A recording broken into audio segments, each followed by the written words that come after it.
Students, human health and disease के question हम कल डिस्कस कर रहे थे आपके साथ। अब उसके आगे डिस्कस करते हैं।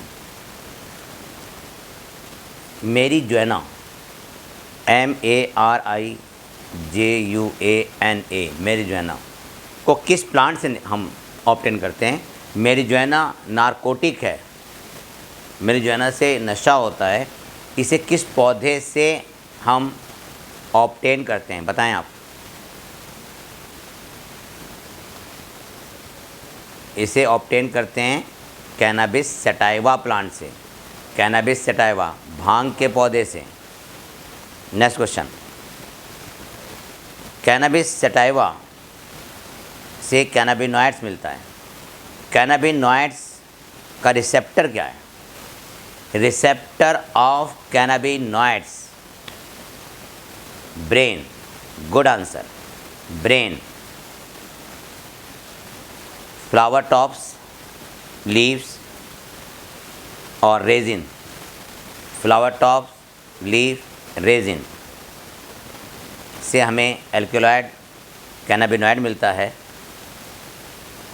इनके अलग अलग कॉम्बिनेशन से अलग अलग नारकोटिक सब्सटेंस मिलते हैं। उन नारकोटिक सब्सटेंस के नाम गिना दीजिए आप। पहला तो हो गया भांग,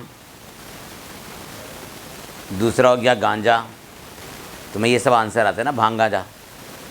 कायदे क्वेश्चन होगा तो आंसर नहीं आएंगे, है ना। भांग, गांजा, मैरिजुएना, हशीश, हशीश। नेक्स्ट पॉइंट, कोकेन को किस प्लांट से हम ऑब्टेन करते हैं? कोकेन बताओ, कोकेन को किस प्लांट से ऑब्टेन करते हैं?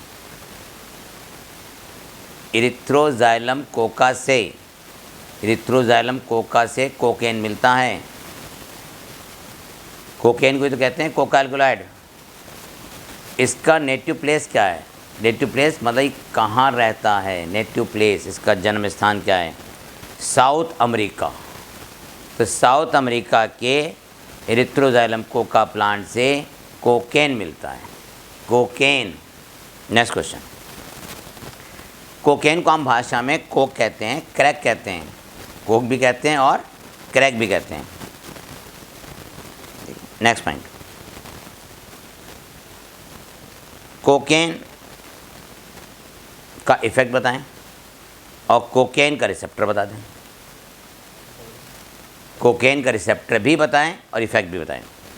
कोकेन सेंट्रल नर्वस सिस्टम पर इफ़ेक्ट करता है, CNS, सेंट्रल नर्वस सिस्टम मतलब ब्रेन और स्पाइनल कॉर्ड को।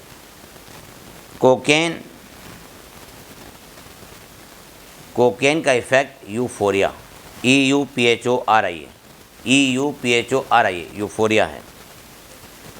और कोकेन से एनर्जी भी मिलती है। और अगर कोकेन को ज़्यादा मात्रा में ले लें तब हेलुसिनोजन इफ़ेक्ट होता है। अगर कोकेन को ज़्यादा मात्रा में ले लें तब क्या होता है? हेलुसिनेशन होता है। High dose of cocaine causes hallucination, hallucination. ले मतलब ना तुम ज़्यादा कोकेन, हाँ हेलुसिनेशन हो जाएगा ये तो। Next point, Atropa belladonna. Atropa belladonna से, एट्रोपा बेलाडोना की प्रॉपर्टी बताइए। इसका भी साइड इफ़ेक्ट हेलुसिनोजेनिक होता है, हेलुसिनोजेनिक होता है। धतूरा, जानते होंगे धतूरा किसे कहते हैं, है ना। धतूरा का भी इफेक्ट क्या है? हेलुसिनोजेनिक।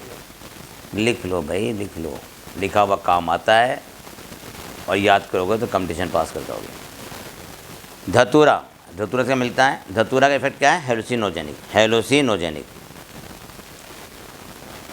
स्पोर्ट पर्सन्स कैनाबिनॉइड्स को अपनी परफॉर्मेंस को बढ़ाने के लिए यूज़ करते हैं, जिसे हम कहते हैं ये एब्यूज़ है, ठीक है।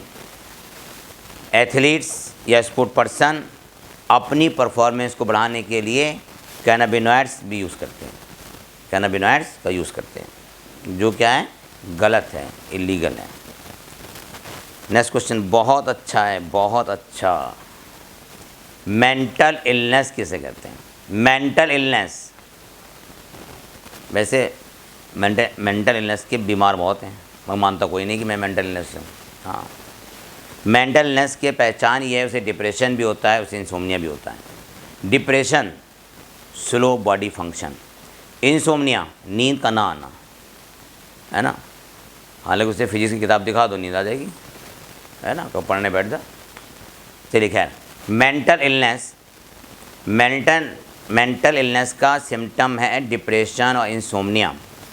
और मेंटल इलनेस के दवा बताओ क्या है, ट्रीटमेंट क्या है? बार्बिटूरेट्स, बेंजोडाइजेपिन और एम्फिटेमिन्स। बार्बिटूरेट्स, बेंजोडाइजेपिन और एम्फिटेमिन्स। देखिए बार्बिटूरेट्स याद रखो, बार्बिडॉल। बेंजोडाइजेपिन, बेंजो तबला टाइप का होता है, और एम्फिटेमिन्स दोनों। तो जिसको मेंटल इलनेस हो जाए ना, याद करने के लिए कह रहा हूँ, उसे गुड़िया भी दो, तबला भी बजाए, और फिर क्या करें, दोनों दे दो। याद हो गया? मेंटल इलनेस की ड्रग का नाम क्या है, दवा का नाम है बार्बिटूरेट्स, बेंजोडाइजेपिन और mental illness. Next question, morphine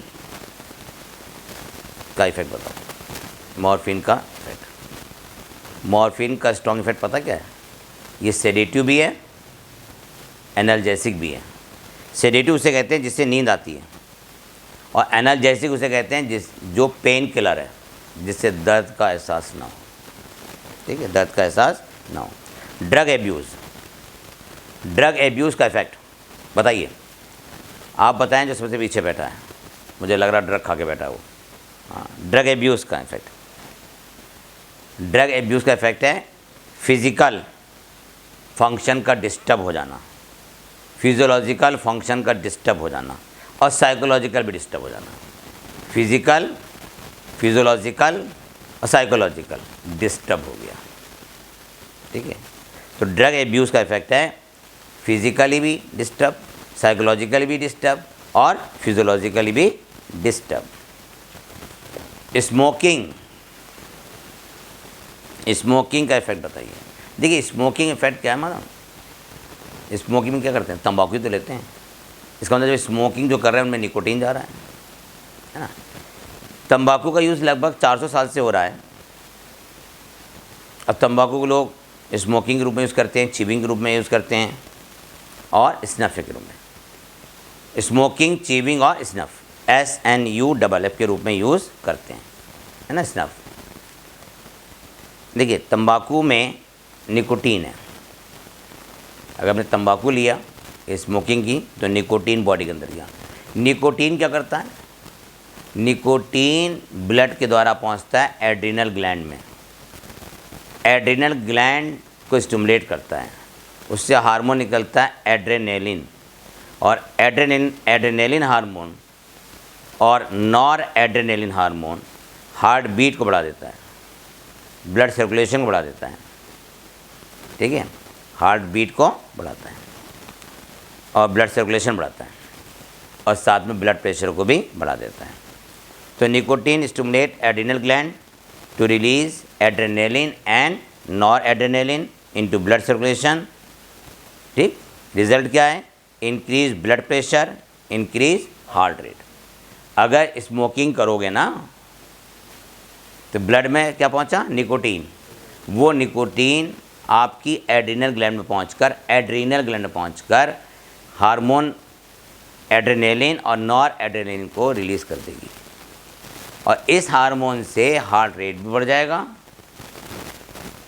ठीक है, हार्ट रेट क्या हो जाएगा, बढ़ जाएगा, और साथ में ब्लड प्रेशर भी इंक्रीज कर जाएगा। नेक्स्ट पॉइंट, स्मोकिंग के और जो साइड इफ़ेक्ट हैं वो भी सुन लें। स्मोकिंग से लंग्स कैंसर, थ्रोट कैंसर और bladder cancer. Smoking causes throat cancer,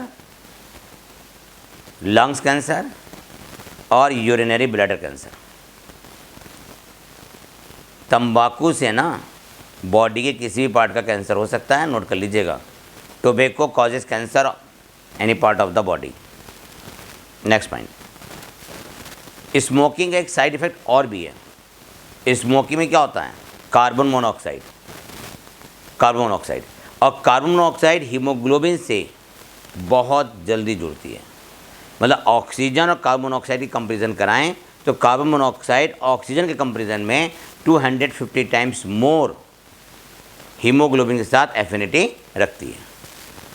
तो जब हम स्मोकिंग करते हैं तो कार्बन मोनोऑक्साइड हीमोग्लोबिन से जाके जुड़ जाएगी, जिससे ऑक्सीजन की डिफिशियंसी हो जाएगी। नेक्स्ट क्वेश्चन, स्मोकिंग से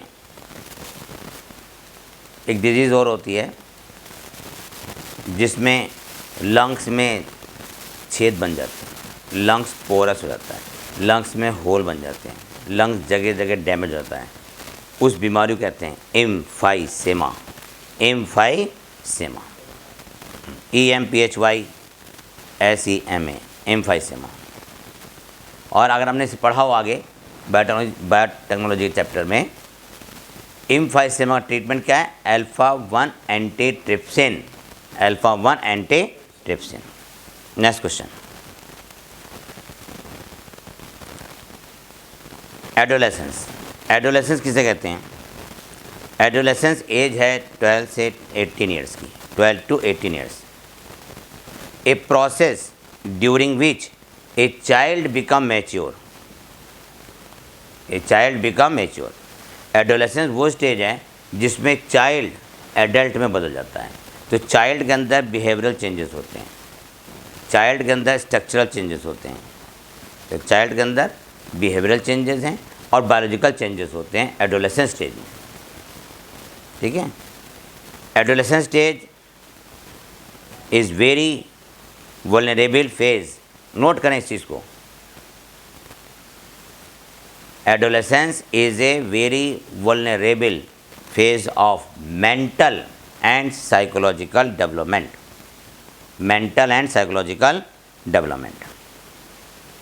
नेक्स्ट पॉइंट, देखिए एडोलेसेंस में प्रॉब्लम कौन कौन सी होती है। एडोलेसेंस में एक प्रॉब्लम होती है हेल्थ की, है ना, हेल्थ। दूसरी प्रॉब्लम होती है फ्यूचर की।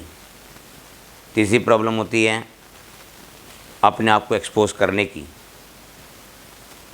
अपने आप को एक्सपोज करने की। तो हेल्थ प्रॉब्लम, फ्यूचर की प्रॉब्लम, ये फ्यूचर हमारा कैसा होगा, एजुकेशन की चिंता, हालांकि तुम्हें है नहीं, ठीक है, एजुकेशन की चिंता, ठीक, और हेल्थ की, ब्यूटिफिकेशन की, कि सबसे ज़्यादा अच्छे हम ही दिखाई दें, ब्यूटिफिकेशन की भी चिंता रहती है, और अपने फ्यूचर की, ये प्रॉब्लम होती है एडोलेसेंस स्टेज की। एडिक्शन किसे कहते हैं, सुनिए, एडिक्शन, एडिक्शन कहते हैं psychological attachment to certain effect. अगर कोई किताब पढ़ रहा है, किताब से उसका अटैचमेंट हो गया, किताब छोड़ ही नहीं रहा, तो इसे कहेंगे किताब के साथ एडिक्शन। और जिसको किताब के साथ एडिक्शन हो गया, जिसको NCERT के साथ एडिक्शन हो गया, उसने नीट निकाल लिया। तो एडिक्शन ज़रूरी है, एडिक्शन अच्छा भी है, और एडिक्शन होना चाहिए बुक्स के साथ। तुम्हारा एडिक्शन है फ्रेंड के साथ, आज ही छोड़ देना, बता रहा हूँ। एडिक्शन होना चाहिए NCERT की बुक्स के साथ। आज से एडिक्शन पैदा कर लो NCERT बुक के साथ। Addiction is a psychological attachment. Addiction is a psychological attachment. Withdrawal syndrome किसे कहते हैं, विथड्रॉल सिंड्रोम, अगर किसी कारण से एडिक्शन ख़त्म हो जाए तो जो सिम्टम उत्पन्न होंगे उसे हम कहेंगे विथड्रॉल सिंड्रोम। तो उसे कहेंगे विथड्रॉल सिंड्रोम। जैसे तुम्हें मोबाइल का एडिक्शन है, तुम्हारे हाथ से हमने मोबाइल छीन के फेंक दिया, अब जो तुम एक्टिविटी करोगे, रोगे, चिल्लाओगे, वो क्या है, विथड्रॉल सिंड्रोम के सिम्टम। तो विथड्रॉल सिंड्रोम तब उत्पन्न होता है जब हम अनप्लेजेंट महसूस करते हैं, अच्छा महसूस नहीं करते, या हमारी जो हॉबी है वो ख़त्म हो जाती है, उसे कहते हैं विड्रॉल सिंड्रोम। विड्रॉल सिंड्रोम के सिम्टम क्या हैं? देखिए समझिए, अगर कोई आदमी ड्रग ले रहा था, उसकी ड्रग बंद कर दो, ठीक है, अब जो उसके सिम्टम आएंगे वो क्या लाएगा? Withdrawal syndrome. Withdrawal syndrome. अब देखिए विड्रॉल सिंड्रोम के सिम्टम क्या हैं? एनग्जाइटी, एनग्जाइटी बेचैनी, शेकीनेस, शेकीनेस हाथ पैर कांपते हैं, नौजिया वोमिटिंग, स्वेटिंग पसीना निकलता है। तो विड्रॉल सिंड्रोम के सिम्टम्स लिख लें, एनग्जाइटी, शेकीनेस, नौजिया और स्वेटिंग। नेक्स्ट क्वेश्चन, अगला क्वेश्चन है ड्रग एब्यूज़ या effect of drug. Drug abuse या effect of drug. Drug abuse क्या है सुनिए, नोट करें। रेकलेस बिहेवियर, रेकलेस बिहेवियर, तुम्हारा बिहेवियर भी रेकलेस है, reckless behaviour. Vandalism, VANDALISM, reckless behaviour, लड़ना झगड़ना, रेकलेस बिहेवियर। वेंडलिज्म, गुस्सा करना, चिल्लाना। वायलेंस, आफत काट देना, VIOLENC। और इसकी ज़्यादा डोज ले लें अगर हम ड्रग्स की, तो कॉमा में भी चले जाते हैं और कभी कभी तो डेथ भी हो जाती है। तो excessive dose leads to the coma और डेथ। कभी कभी रेस्पिरेटरी फेल्योर भी होता है और ब्रेन हैमरेज भी हो सकता है। ब्रेन हैमरेज और रेस्पिरेटरी फेल्योर भी हो सकता है। जो ड्रग्स ज़्यादा लेते हैं ना, वो एब्सेंट हो जाते हैं। जैसे absence from college, absence from friend circle, वो आइसोलेट रहने लगते हैं, ठीक है। नेक्स्ट पॉइंट,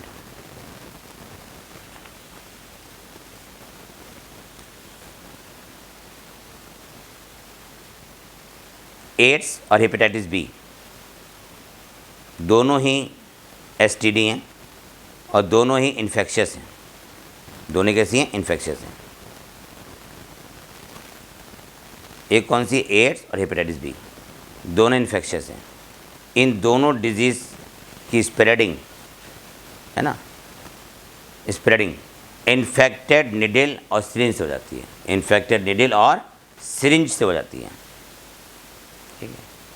इसलिए जो लोग ड्रग्स लेते हैं, चूँकि ड्रग्स किससे लेते हैं? इंजेक्शन लगा के लेते हैं, तो उन पेशेंट्स को ज़्यादा चांसेस होते हैं कि एड्स हो सकता है और हेपेटाइटिस बी हो सकती है। हालांकि दोनों डिजीज़ कैसी हैं? STD हैं, ठीक है। ड्रग्स का इफ़ेक्ट बताइए। अगर ड्रग्स बहुत लंबे समय से ली जा रही है तो उसका इफेक्ट क्या है? तो क्रोनिक इफेक्ट ऑफ ड्रग्स। देखिए ड्रग्स का एनाबॉलिक इफेक्ट भी उत्पन्न होता है। एनाबॉलिक इफेक्ट, एनाबॉलिक इफेक्ट का मतलब क्या होता है? एनाबॉलिक स्टेरॉइड अगर हम ले रहे हैं तो देखिए एनाबॉलिक स्टेरॉइड का इफेक्ट सुनिए। एनाबॉलिक स्टेरॉइड का इफेक्ट ये है कि मैन में वोमेन के करेक्टर, वोमेन में मैन के करेक्टर डेवलप होने लगते हैं। एनाबॉलिक स्टेरॉइड का इफेक्ट ये कि मैन में वोमेन के करेक्टर और वोमेन में मैन के करेक्टर डेवलप होते हैं। इसके अलावा डिप्रेशन, ठीक है, डिप्रेशन है और एक्ने प्रॉब्लम, ये सब हो सकते हैं। एग्रेसिवनेस हो सकता है। नेक्स्ट पॉइंट, अगर मेल में एनाबॉलिक इफेक्ट उत्पन्न होते हैं तो बाल्डनेस भी आ सकता है। प्रोस्टेट ग्लैंड इनलार्ज हो सकती है, प्रोस्टेट ग्लैंड इनलार्ज हो सकती है। आप छोटा सा आंसर याद कर लें। Anabolic steroid effect, anabolic steroid effect ये है कि अगर मेल में हो रहा है तो फीमेल के करेक्टर आ जाएंगे और फीमेल में हो रहा है तो मेल के करेक्टर आ जाएंगे। Next point,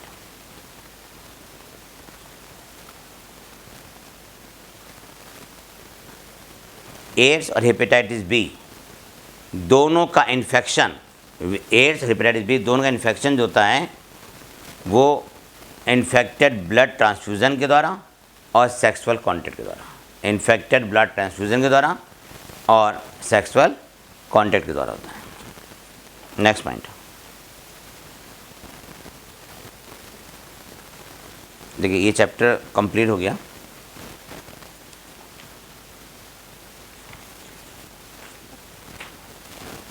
thymus gland, thymus gland का फंक्शन क्या है? थाइमस ग्लैंड क्या बनाती हैं? टी लिम्फोसाइट, टी लिम्फोसाइट बनाती हैं। थाइमस ग्लैंड टी लिम्फोसाइट बनाती हैं। माल्ट, माल्ट की फुल फॉर्म क्या है? Mucosa associated lymphoid tissue, mucosa associated lymphoid tissue. और माल्ट रेस्पिरेटरी, डाइजेस्टिव और यूरिनोजेनेटल सिस्टम को प्रोटेक्ट करता है, यूरिनोजेनेटल सिस्टम को प्रोटेक्ट करता है। Next point, examples of 2 autoimmune disease, 2 autoimmune disease के नाम बताएं, 2 ऑटोइम्यून डिजीज के नाम बताइए। Hashimoto disease, diabetes mellitus, diabetes mellitus, Hashimoto disease.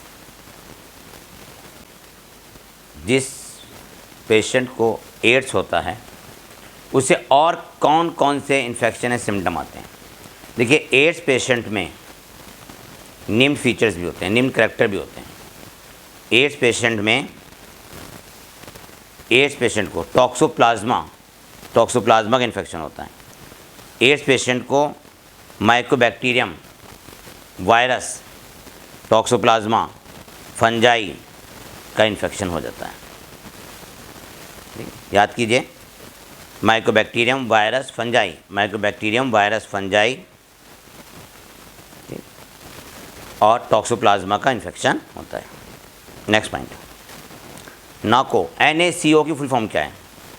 NaCO, National AIDS Control Organisation, National AIDS Control Organisation. Next point, ELISA की full form क्या है? ELISA, ELISA, enzyme linked immunosorbent assay test, sorbent assay test. Next point, cancer, cancer dreadful disease है। Cancer कैसी disease है? Dreadful disease है। Cancer cells के main character बताइए। देखिए जो कैंसर सेल होती है उसका न्यूक्लियस एनलार्ज हो जाता है, कैंसर सेल का न्यूक्लियस एनलार्ज हो जाता है। कैंसर सेल को माइलोमा सेल भी कहते हैं, माइलोमा सेल, कैंसर सेल को माइलोमा सेल भी कहते हैं। और कैंसर सेल में कांटेक्ट इनहिबिशन ख़त्म हो जाता है, loss of contact inhibition, loss of contact inhibition, contact inhibition क्या होता है? ख़त्म हो जाता है।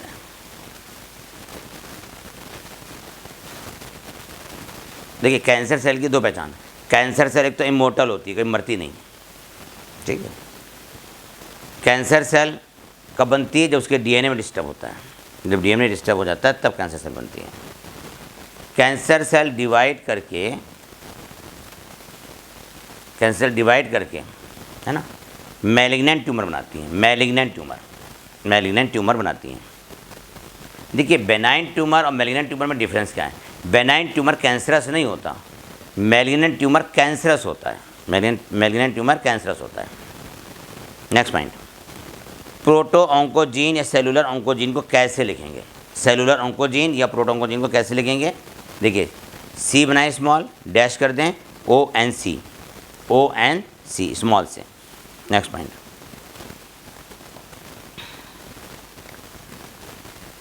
डायग्नोसिस किस बेस पर है ना, स्पेशली कैंसर केस में?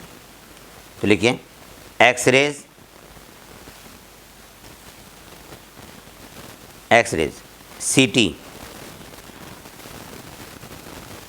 X-rays, computed tomography, computed tomography कहलाता है CT, क्या कहलाता है ये? CT, CT, MRI, magnetic resonance imaging, magnetic resonance imaging. इनके द्वारा हम पहचान सकते हैं कैंसर सेल है या नहीं। फिर सुन लीजिए बार, कैंसर सेल के फीचर क्या है जिसके बेस में पहचाने कैंसर सेल है? कैंसर सेल को माइलोमा सेल कहते हैं। कैंसर सेल में कांटेक्ट इनहिबिशन की प्रॉपर्टी ख़त्म हो जाती है। Lost of contact inhibition property. Next point, cancer cell को पहचानने के लिए एक्सरेज भी करते हैं, सीटी स्कैन भी लेते हैं, एमआरआई भी किया जाता है और पेट स्कैन भी होता है, PET positron electron tomography test. Next point, cancer treatment किससे होता है? अल्फा इंटरफेरॉन से, अल्फा इंटरफेरॉन से, ठीक है। नेक्स्ट पॉइंट है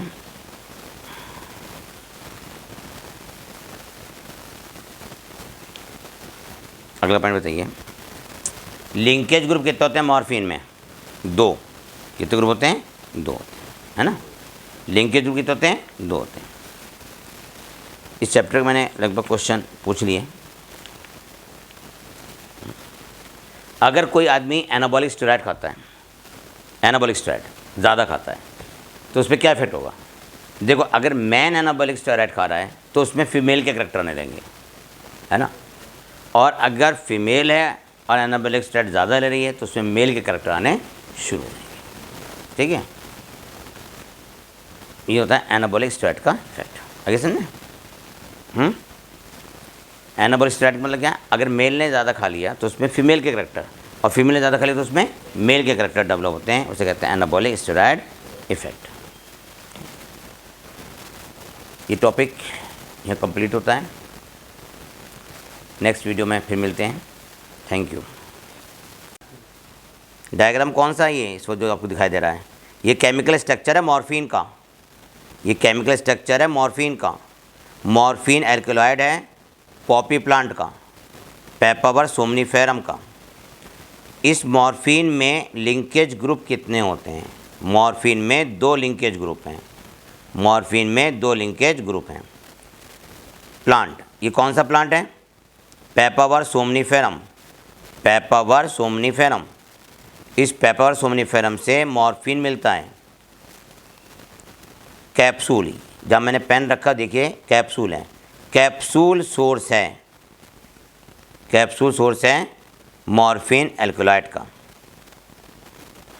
कैप्सूल को प्रिक करके हम इसके एल्कलॉइड को प्राप्त कर लेते हैं। तो पॉपी प्लांट है, इसका बॉटनिकल नेम क्या है? पेपावर सोमनीफेरम। और इसके एल्कलॉइड का नाम क्या है? मॉर्फिन। मॉर्फिन में 2 लिंकेज ग्रुप होते हैं। इस डायग्राम को पहचानिए जल्दी से। ये लो डायग्राम, कैनाबिनॉइड्स, कैनाबिनॉइड्स है, भूल मत जाना, कैनाबिनॉइड्स। इस डायग्राम को देखें दूसरे को, ये लीफ है कैनबिस सटाइवा प्लांट की, कैनबिस सटाइवा प्लांट की लीव्स हैं। कैनबिस प्लांट से भांग, गांजा, मैरिजुआना और हशीश मिलता है। ये प्लांट किस चीज़ का है? बहुत अच्छा डायग्राम दिखाई दे रहा है। ये प्लांट है धतूरे का, धतूरा। धतूरे का इफेक्ट है हेलुसिनेशन। धतूरे का इफेक्ट है हेलुसिनेशन, हेलुसिनेशन। नेक्स्ट, ये डायग्राम किस चीज़ का दिखाई दे रहा है आपको? जल्दी से देखें, ये डायग्राम है एंटीबॉडी का। एंटीबॉडी को IG से भी लिखते हैं, कैपिटल I, G छोटा, एंटीबॉडी का। इस एंटीबॉडी में देखिए 2 हैवी चेन है और 2 लाइट चेन है। ये बाहर वाली लाइट चेन है और जो बीच वाली कैसी है? हैवी चेन है। एक एंटीबॉडी में कितने एंटीजन बाइंडिंग साइट्स होते हैं? 2 एंटीजन बाइंडिंग साइट्स होते हैं। इसमें 2 एंटीजन बाइंडिंग साइट्स होते हैं। एंटीबॉडी कितने तरह की होती हैं? 5 तरह की, IgM, IgE, IgG, IgA और IgD। ये डायग्राम किस चीज़ का? देखिए ध्यान से देखिए, डायग्राम किसका? ये है रिंग वॉर्म का, रिंग वॉर्म। नेक्स्ट पॉइंट, इस डायग्राम पर आ जाइए, इसको मार्क कीजिए। स्पोरोजाइट, स्पोरोजाइट फीमेल एनाफिलिस से ह्यूमन की बॉडी में इंटर करते हैं। जब फीमेल एनाफिलिस ह्यूमन को बाइट करती है तब वो स्पोरोजाइट ह्यूमन के ब्लड में छोड़ देती है। नेक्स्ट डायग्राम देखें, इसका नाम क्या है, इस मॉस्किटो का नाम क्या है? ये मॉस्किटो है फीमेल एनाफ्लीज। मॉस्किटो कौन है? Female Anopheles, female Anopheles. Next point देखिए, ये कौन सी साइकिल है? ये लीवर में होने वाली एसेक्सुअल साइकिल है, लीवर में होने वाली एसेक्सुअल साइकिल है। और ये डायग्राम किसका है? आरबीसी शाइज़ोगोनी का, आरबीसी शाइज़ोगोनी का है, आरबीसी शाइज़ोगोनी। नेक्स्ट पॉइंट, गैमेटोसाइट बनते किस में? देखिए गैमेटोसाइट है जो बन गया ह्यूमन ब्लड में, लेकिन इनका फर्दर डेवलपमेंट कहाँ होगा? इनका फर्दर डेवलपमेंट होगा फीमेल एनाफ्लीज के क्रॉप में या मॉस्किटो में। तो जब female Anopheles human infected human को बाइट करती है, उस समय प्लाज्मोडियम के गैमेटोसाइट, प्लाज्मोडियम के गैमेटोसाइट मॉस्किटो में इंटर कर जाएंगे। नेक्स्ट पॉइंट देखिए, ये डायग्राम किसका है? स्वामीनाथन। जैसे डायग्राम है स्वामीनाथन का, स्वामीनाथन। स्वामीनाथन कौन थे? स्वामीनाथन किस लिए फेमस हुए थे?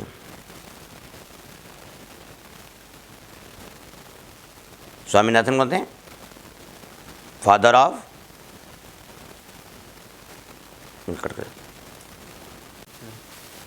ये डायग्राम जो दिखाई दे रहा है ना, इसमें एक आदमी बना हुआ है जिसके आधे हाथ कटे हुए हैं, समझ में आ गया ना? हाँ, इसमें देखो ये जो लंबी लंबी लाइन है ये लिम्फ वेसल्स हैं, लिम्फ वेसल्स जो लिम्फ को वापस हार्ट में वेन के थ्रू ले जाती है। बीच में थाइमस ग्लैंड है, थाइमस ग्लैंड से, थाइमस ग्लैंड का रिलेशन है इम्यून सिस्टम से।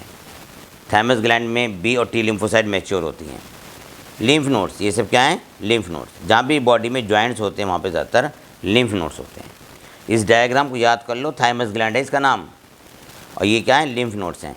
अगले डायग्राम को देखिए, माल्ट याद है आपको? MALT, mucosa associated lymphoid tissue, mucosa associated lymphoid tissue. Malt 50% cover करता है लिम्फाइड टिश्यू का। इस डायग्राम देखिए, बहुत इंपॉर्टेंट है भाई, बहुत ज़्यादा।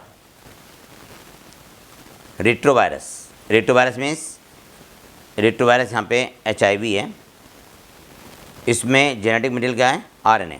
रेट्रोवायरस का जेनेटिक मटेरियल RNA होता है, इसने अटैक किया। जब HIV ने अटैक किया तो इसके अंदर RNA आ गया, वायरल RNA सेल के अंदर आ गया। इस वायरल RNA ने रिवर्स ट्रांसक्रिप्टेज एंजाइम द्वारा बनाया DNA। देखो ये है वायरल RNA, ये है DNA। तो RNA से DNA बना रिवर्स ट्रांसक्रिप्टेज एंजाइम द्वारा, ठीक। ये DNA होस्ट सेल के DNA से जाकर जुड़ जाता है, और यहाँ पे होस्ट सेल क्या है? यहाँ पे होस्ट सेल के DNA जाकर जुड़ जाएगा। अब इस DNA से बनेंगे RNA, इस DNA से बनेंगे RNA। RNA दो तरह के होते हैं, एक जेनेटिक, एक non genetic. Non genetic RNA में, नॉन जेनेटिक RNA में राइबोसोमल RNA, मैसेंजर RNA और ट्रांसफर RNA रहते हैं। और जेनेटिक RNA में नॉर्मल रेट्रोवायरस आते हैं, है ना।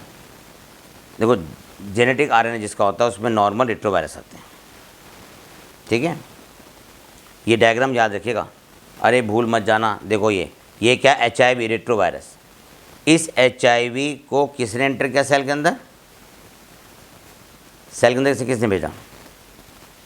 देखिए ये रेट्रोवायरस था, इसका जेनेटिक मटेरियल क्या है? RNA। ये सेल पे आके अटैच हो गया, इसने अपना RNA सेल के अंदर भेज दिया, वायरल RNA सेल में आ गया।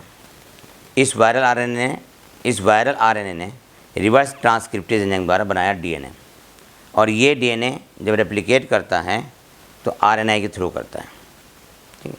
रेप्लिकेट किया, नए वायरल बन गया। तो ये जो DNA है ये दो तरह से काम करता है, एक बार बनाता है RNA और एक बार बनाता है कैप्सिड।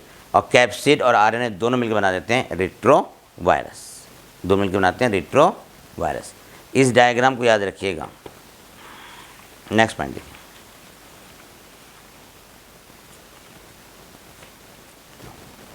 जो आप डायग्राम देख रहे हैं वो स्वामीनाथन का है। स्वामीनाथन थे father of green revolution, father of green revolution. Swaminathan father of green revolution. ये फेमस हैं लैब टू लैंड के लिए भी। मैं अंडरलाइन कर रहा हूँ तो उसको मैं फोकस भी कर रहा हूँ। देखिए ये फेमस हैं लैब टू लैंड के लिए। इन्हें पद्म भूषण मिला था, इन्हें पद्म भूषण मिला था। नेक्स्ट, टोडी क्या है बताइए। टोडी ट्रेडिशनल ड्रिंक है। Thank you students.